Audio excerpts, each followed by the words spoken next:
நம்ம இப்போ வெஜிடபிள் கார்னு ராகி மாவு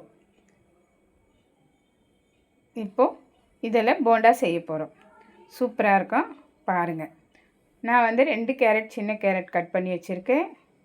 பெரிய சைஸ் வெங்காயம், 1 கொடை மிளகா, 5 பீன்ஸ் கட் பண்ணி வச்சுருக்கேன், 1 கார்ன் உளுத்து வச்சுருக்கேன். இப்போது இதெல்லாம் நான் மிக்ஸி ஜாரில் போட்டு இது போல் திருவி எடுத்துட்டேன். வெங்காயமும் திருவி எடுத்துட்டேன். இப்போது கார்னும் 1-2 திருவி எடுத்துட்டேன்.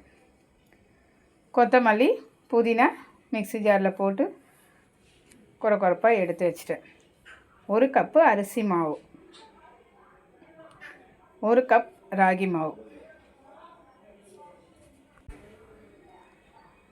இப்போது இதுக்கு தேவையான அளவு உப்பு சேர்த்துக்கலாம். காரத்துக்கு நான் காஞ்ச மிளகா குறப்பாக அரைச்சி வச்சுருக்கேன், அது சேர்த்துக்கலாம்.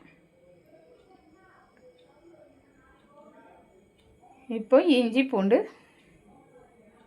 சேர்த்துக்கலாம்.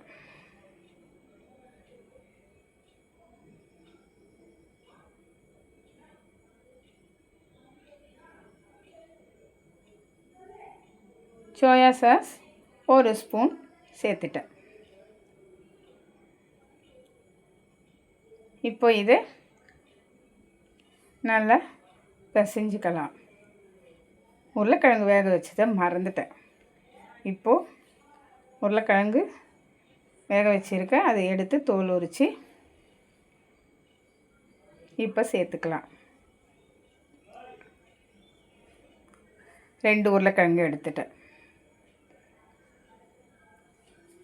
கொஞ்சம் தண்ணி தேவைப்படுது, அதனால் நான் மிக்ஸி ஜாரில் தண்ணி இருந்தது, அதை சேர்த்துக்கிறேன். இப்போது இதை நல்லா பிசைஞ்சிக்கலாம்.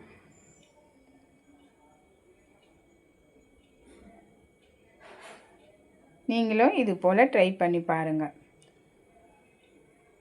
கடாயை வச்சுட்டு எண்ணெய் சேர்த்து எண்ணெய் காயட்டும். அதுக்குள்ளே இதை நம்ம நல்லா உருண்டையாக உருட்டிக்கலாம். இப்போ தேவைக்கு உருண்டை உருட்டிக்கலாம்.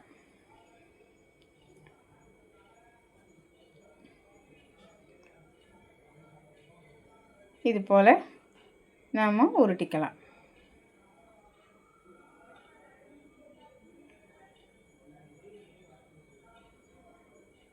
இதை உருட்டி வச்சிட்டேன்.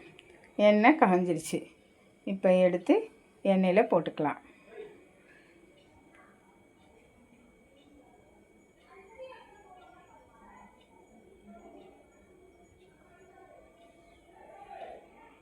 எண்ணெய் திட்டமாக காயட்டும், ரொம்ப காயணும்னு இல்லை. போட்ட உடனே மேலே காந்து போன மாதிரி ஆகிடும், எண்ணெய் ரொம்ப காஞ்சிட்டு இருந்ததுன்னா. இப்போது நல்லா செவந்துடுச்சு. இப்போ எடுத்துடலாம்.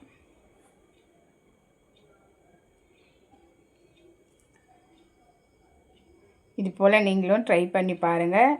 இதை செஞ்சு பார்த்துட்டு கமெண்ட் பண்ணுங்கள், லைக் பண்ணுங்கள், ஷேர் பண்ணுங்கள், சப்ஸ்கிரைப் பண்ணுங்கள். சூப்பராக இருக்கும், பாருங்கள்.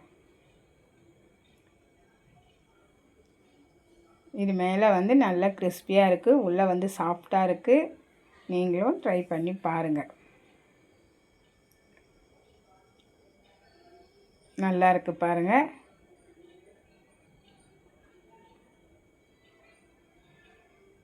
ட்ரை பண்ணி பார்த்துட்டு கமெண்ட் பண்ணுங்கள். ரொம்ப நன்றி.